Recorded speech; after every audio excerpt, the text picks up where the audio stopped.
নতুনকৈ নিৰ্মাণ হ'ল গুৱাহাটীৰ আৰক্ষী আয়ুক্ত কাৰ্যালয়। আচলতে কাইলৈৰ দিনটোত দেখিবলৈ পোৱা গৈছে কেন্দ্ৰীয় গৃহমন্ত্ৰী অমিত শ্বাহে উদ্বোধন কৰিছে নতুন আয়ুক্ত কাৰ্যালয়। আচলতে এই আয়ুক্ত কাৰ্যালয়ত কি সুবিধা থাকিব, আচলতে একেলগে কিমান বিষয় ইয়াত বহিব পাৰিব, সমান্তৰালকৈ যিহেতু 2000 CCTVৰে এই আয়ুক্ত কাৰ্যালয়খনি গঠিত হৈছে আৰু যিহেতু বিভিন্ন অপৰাধ শাখা ইয়াত থাকিব, সমান্তৰালকৈ যিহেতু এই 10 মহলীয়া অট্টালিকাটো যিহেতু এটা আয়ুক্ত কাৰ্যালয় ইতিমধ্যে উদ্বোধন হৈছে আৰু এই আয়ুক্ত কাৰ্যালয়ত কি শাখা আছে মোৰ সহযোগী নুৰ আলমে দেখাব। ইয়াৰ পৰিৱেশসমূহ আচলতে এনেদৰে দেখিবলৈ পোৱা গৈছে যে বিভিন্ন শাখা ইয়াত নিৰ্মাণ কৰা হৈছে। যিহেতু কাইলৈৰ দিনটোত দেখিবলৈ পোৱা গৈছে গুৱাহাটী আয়ুক্ত কাৰ্যালয় ৰাজ্যৰ অপৰাধ অনুসন্ধান বিভাগৰ উদ্যোগত যিহেতু আয়োজিত নতুন ন্যায় সংশোধিত সম্পৰ্কীয় এই প্ৰদৰ্শনী উন্মোচন কৰাৰ উপৰিও ৰাজ্যৰ প্ৰতি জিলাত যিহেতু মোহায়তন কৰিবলগীয়া ফৰেঞ্চিক ভ্ৰাম্যমাণৰ বাহনৰ ফ্লেগ অফ কৰে গৃহমন্ত্ৰীগৰাকীয়ে। যিহেতু কেন্দ্ৰীয় গৃহমন্ত্ৰীগৰাকীয়ে মুকলি কৰে এই সৰ্বমুঠ যিহেতু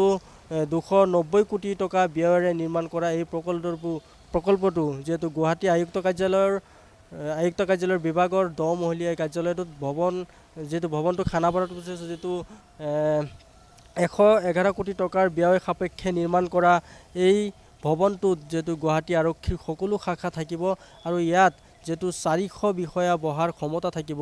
তাৰ উপৰিও পুথিভঁৰাল এটা আউটকাষ্ট থাকিব। অনুষ্ঠানৰ সময়ত শ্বাহে এই কথা প্ৰকাশ কৰে। সমান্তৰালকৈ যিহেতু কি সুবিধা আছে আমি দেখুৱাই যাম। এনেদৰে আচলতে দেখিবলৈ গৈছে বিভিন্ন সুবিধাসমূহ ইয়াত পোৱা গৈছে। সমান্তৰালকৈ যিহেতু 2000 CCTV কেমেৰাৰ গঠিত এই ইউনিটৰ 60টা নাগৰিক সুৰক্ষাৰ সতৰ্কতামূলক ব্যৱস্থা আছে, যাৰ ফলত উত্তৰ পূবৰ সৰ্ববৃহৎ চহৰখনৰ সামগ্ৰিক নিৰাপত্তা যথেষ্ট বৃদ্ধি পাব এই আয়ুক্ত কাৰ্যালয়ৰ পৰা।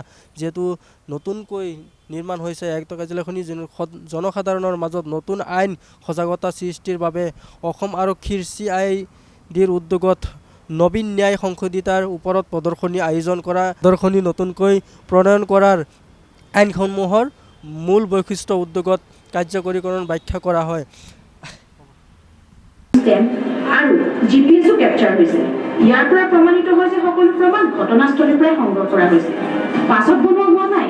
ইয়াৰ উপৰি CCTV ফুটেজত দুখীয়ে ঘটনাস্থলীলৈ অহা, একেলগে বহা আৰু ঘটনাৰ পাছত পলাই যোৱাটো দেখা পোৱা গৈছে আৰু এই ফুটেজৰ সত্যতা সংলগ্ন কৰা চাৰ্টিফিকেটৰ পৰা নিশ্চিত কৰিব পাৰি। উকিল সাহেব, আন কোনো প্ৰশ্ন নাই মেম। ৰিডাৰ সাহেব, এতিয়া মৃতকৰ পুত্ৰ সঞ্জয়ক হাজিৰ কৰক।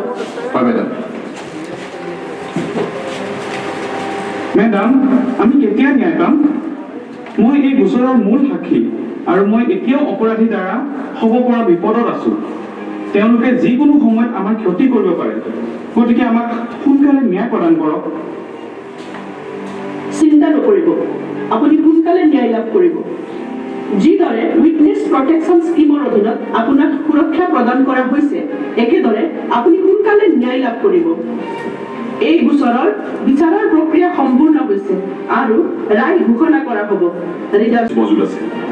আমি সাক্ষ্য এপত চিন অফ ক্ৰাইমৰ FSL inspection and collection of এভিডেন্সৰ সকলো প্ৰচেছৰ ভিডিঅ'গ্ৰাফি কৰি থৈছো। মেম, অনুগ্ৰহ কৰি ভিডিঅ'টো চলাই চাওক।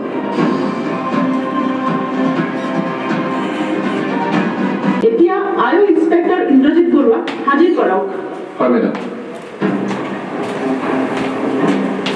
উকিল সাহেব, আপোনাৰ কিবা ক'বলগীয়া আছে নেকি? মেম, এই গোটেই ঘটনাটো মনে হৈছে সকলোবোৰ প্ৰমাণ অপৰাধস্থলীৰ পৰা সংগ্ৰহ কৰা হোৱা নাই।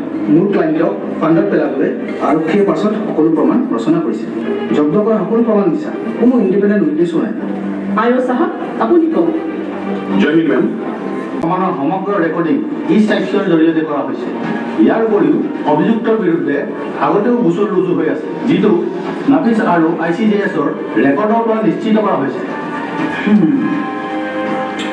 এনে পৰিস্থিতিত যিহেতু ঠাইতে পোৱা প্ৰমাণক লৈ সন্দেহ কৰিব নোৱাৰি, গতিকে মেডাম, অভিযুক্ত ৰোহিতৰ বিৰুদ্ধে শক্তিশালী প্ৰমাণ পোৱা গৈছে। সেই স্থানত থকা CCTV ফুটেজ ৰেকৰ্ডিঙত তেওঁৰ ক্লায়েণ্টক মৃতকৰ সৈতে বহি থকাও দেখা পোৱা গৈছে, যিটো FSLৰ দ্বাৰা নিশ্চিত কৰা হৈছে।